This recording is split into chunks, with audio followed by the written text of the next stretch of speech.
Today we will discuss trams. This topic is very up-to-date because as soon as you mention them, someone will surely say that a tram is an outdated and unreliable thing that should be eliminated years ago. But first we need to clarify the terms, cause when we say tram, each of us means something different and this leads to misunderstandings. That's why we need a little historical background.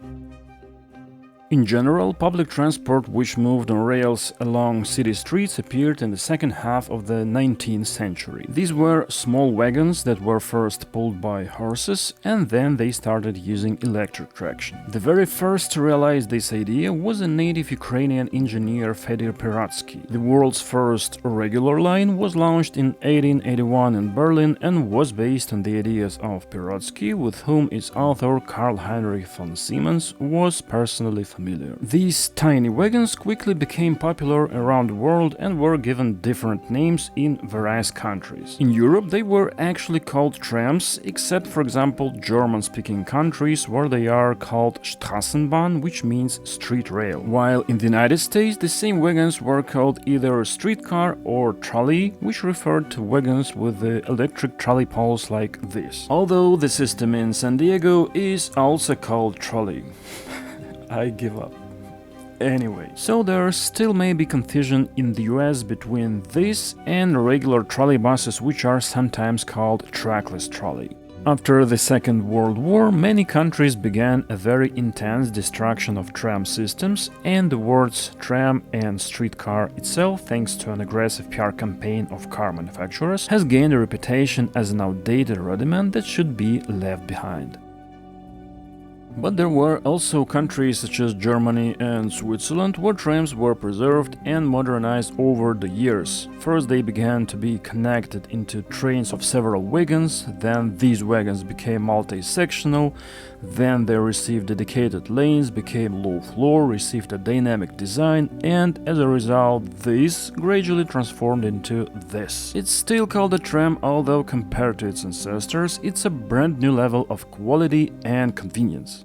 At the same time, some countries that have once abandoned the tram realized that it was a mistake and decided to restore it, but with a new quality, and France is playing a major role here. In fact, they reinvented the tram by bringing together all the best practices, adding their own ideas and making it a new standard. And it was not only about the trams themselves, which had to be multi-sectional, low floor and with a bright design, but also about the integrated redevelopment of the streets. On renovated streets, tram had full priority with completely separated lanes, while the number of car lanes was reduced. In addition to this, there were inclusive stops, green tracks and massive planting of new trees and bushes. So tram became not just a new participant in street traffic, but literally a driver of rethinking the street space. The first cities to restore trams in France were Nantes and Grenoble, and then a real tram renaissance began in Europe and in the world. And it was in many ways a marketing story. The tram needed to create a new attractive identity, and for this it needed a new name that would not overlap with the old reputation of a slow and outdated box on rails. That's why in many countries trams built by modern standards are now called LRT, light rail transit. For example, in the United States, if a tram system has dedicated lanes and priority, it's no longer an outdated streetcar, but a new modern LRT. Well, in most cases. Although the quality of street space there still not reached the French standard. In the United States, everything looks far less nice, and their LRT looks more like a railway than a city tram. At the same time, they still continue to build trams, meaning streetcars, using the old approach when short wagons slowly travel along the streets with cars wagging between the lanes, standing in traffic and carrying 300 passengers daily. For me, that's a real mystery. Why would you invest in obviously slow and inefficient transportation, but for some reason Americans do it. In fact, streetcars in the United States exist not to transport passengers, but rather for decoration and as an attraction for tourists from neighboring tramless cities. Moreover, some cities have both LRT and streetcars, which are often separate systems with their own organizational structures, names and even branding. And there are also cases such as Porto, Portugal, where the LRT system is called the metro for the greater credibility, although it operates entirely tram wagons the same as in Strasbourg, and most of the tracks run on street level with a small tunnel just in the city center. And a special story are the low-income countries, for example, some former post-Soviet ones. Trams there were mostly not destroyed all at once as in the United States, although some tried very hard. But in many cases, due to the lack of money or understanding, they didn't invest in developing or even regular maintenance at all, so both wagons and infrastructure gradually reached a state of hug and cry. As a result, the trams are barely crawling, shaking and rattling on the twist rails, running off them and constantly breaking down. Things have become so miserable that residents are often not against eliminating such trams because they are just scary to ride. And it's quite natural when having such a bad experience, people write comments about an outdated and unreliable tram because they have never seen anything else in their lives. So let's all agree that when I say the word tram, I mean its normal modern version and not this one.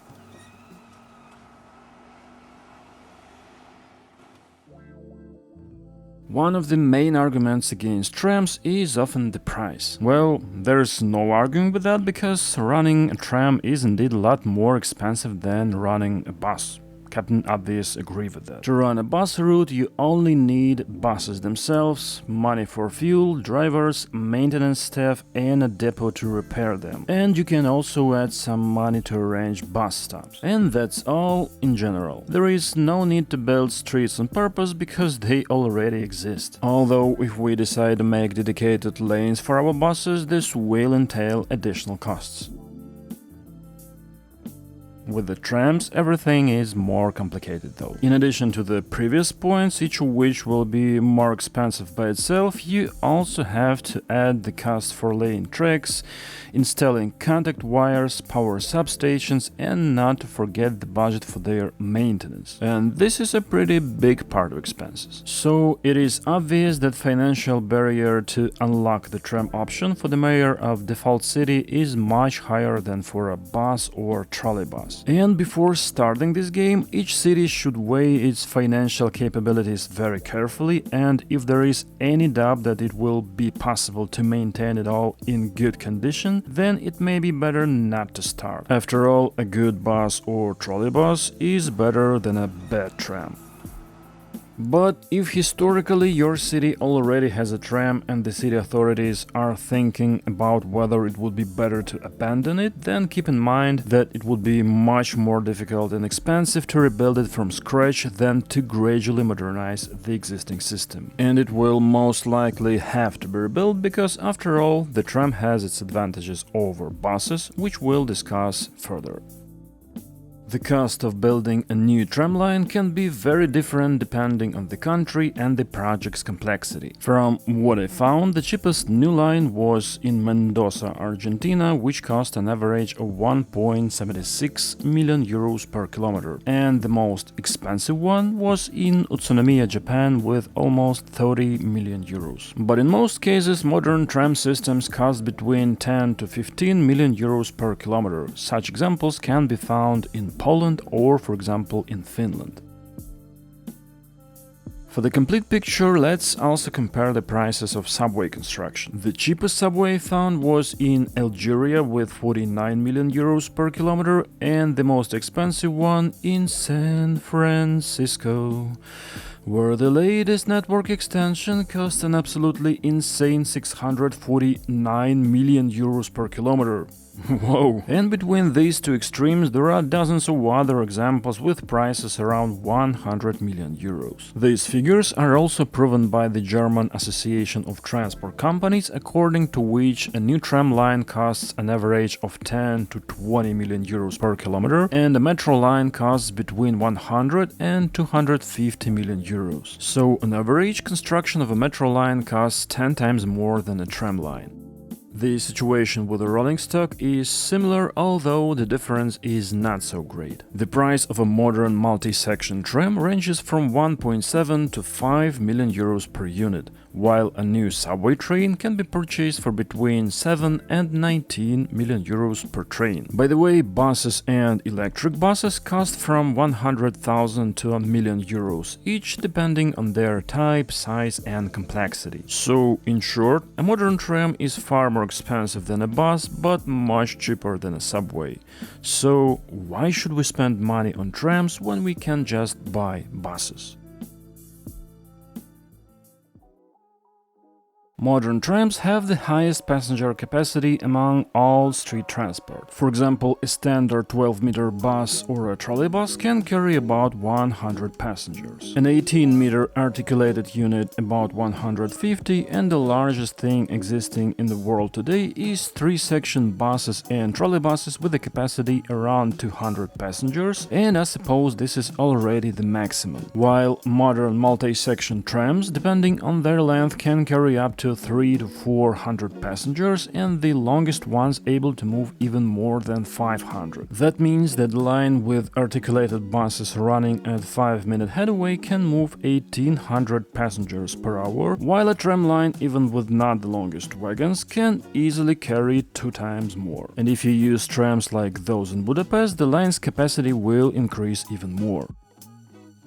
Apart from the high passenger capacity of tram lines, it is also valuable that it can be easily adjusted to meet the city needs. As passenger traffic increases, single wagons can be coupled together into systems that multiply the line's capacity without changing the schedule or requiring more drivers. In some cities, you can even find systems of 4 wagons with a total length of more than 100 meters and a capacity of about 1000 passengers. In fact, the length of such tram systems is limited only by the ability to build stops of the required length. Moreover, the passenger capacity can be adjusted even during a day. At rush hour you can run long coupled systems, and in the middle of a day when there are not so many passengers, you can replace them with a shorter single units and save electricity.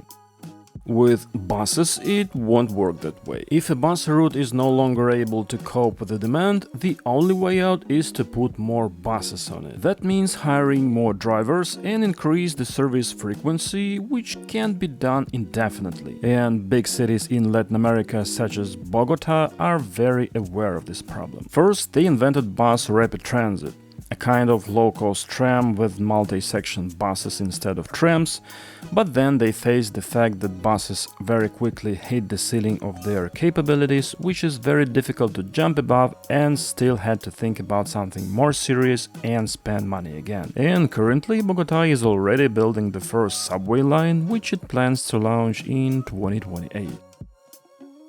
The path of trams is strictly fixed by metro rails. Of course, someone might say this means it can't maneuver around obstacles, and that's true.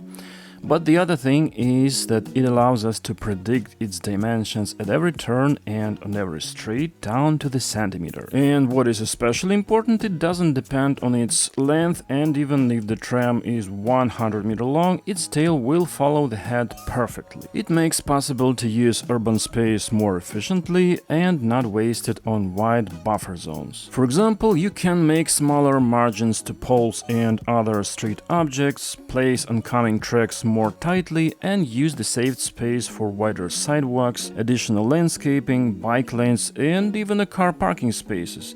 And this is especially valuable in dense historical areas. It is also a great advantage for pedestrian zones with a public transport. A tram is ideal for such cases because everyone around can clearly see its path, understand how to behave, and feel safe.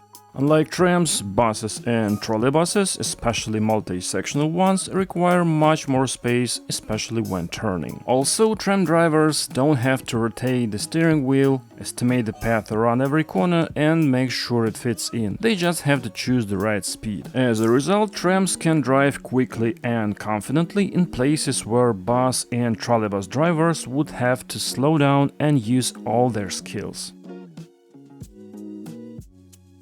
Another major tram benefit is that it can provide much better accessibility. Based on track layout and the wagon size, the height and position of the platform can be calculated to the millimeter so that the entrance to the wagon will be completely barrier-free. Then people in wheelchairs will be able to use trams without any assistance, and unlike the subway, they will not need to go underground to do so.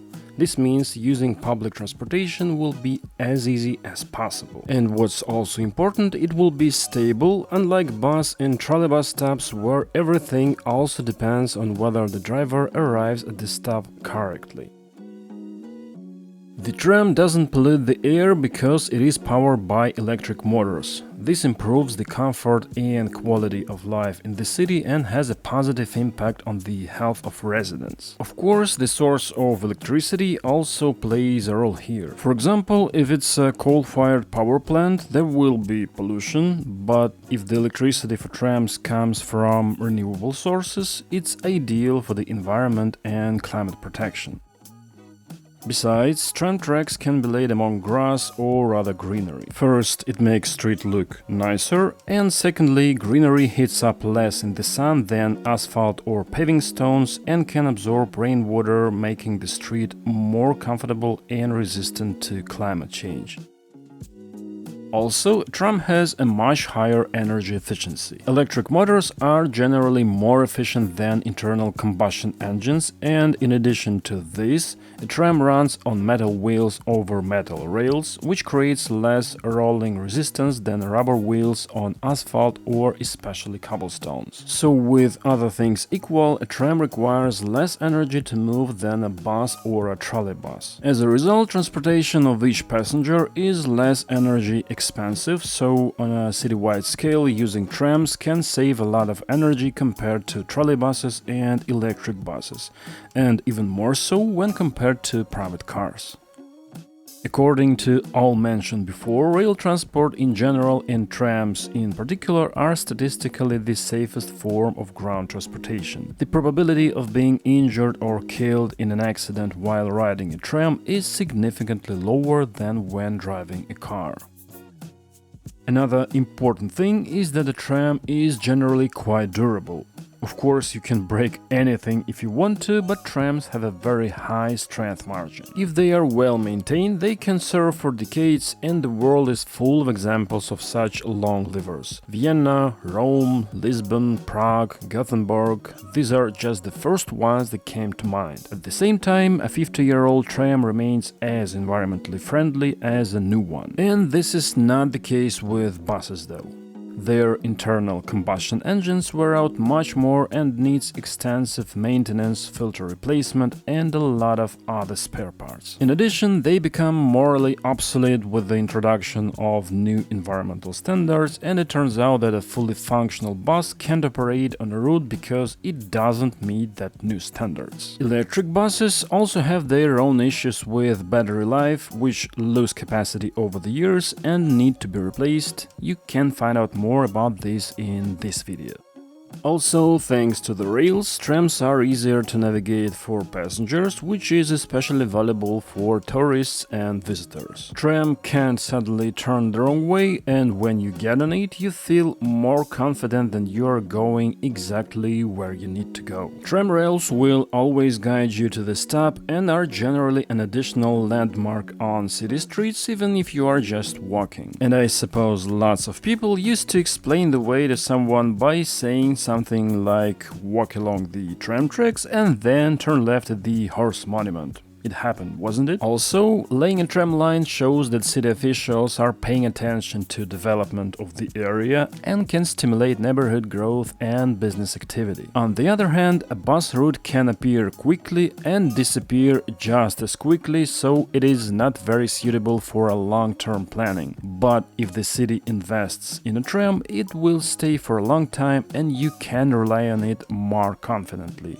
unless you live in Cuyaba, of course. A good example of of this is the Swedish city of Lund, where after the launch of a new tram line, business interest in investing in new construction projects increased significantly as real estate prices along the line grew by an average of 25%. After the launch of Tram, the city quickly sold the previously unused plots for development and in this way recovered the funds spent on the tram line. And now real estate development along the line is expected to create 40,000 new residents and jobs over the next 30 years.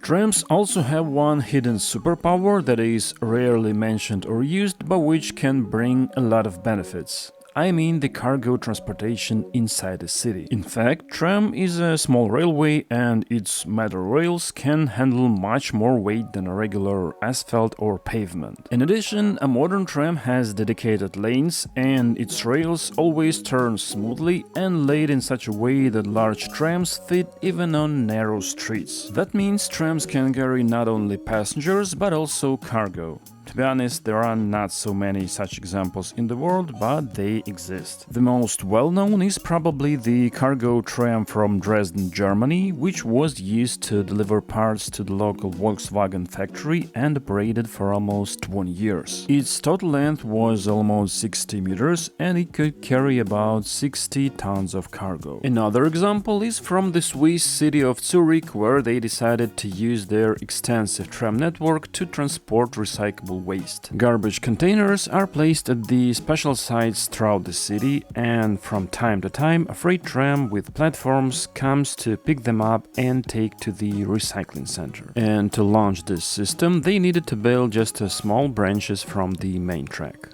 And this is the Rätischebahn, a narrow-gauge railway in Switzerland that has street sections which are used by both passenger and freight trains. Of course, this is not a regular tram, but it also shows the potential capabilities of street rails very well.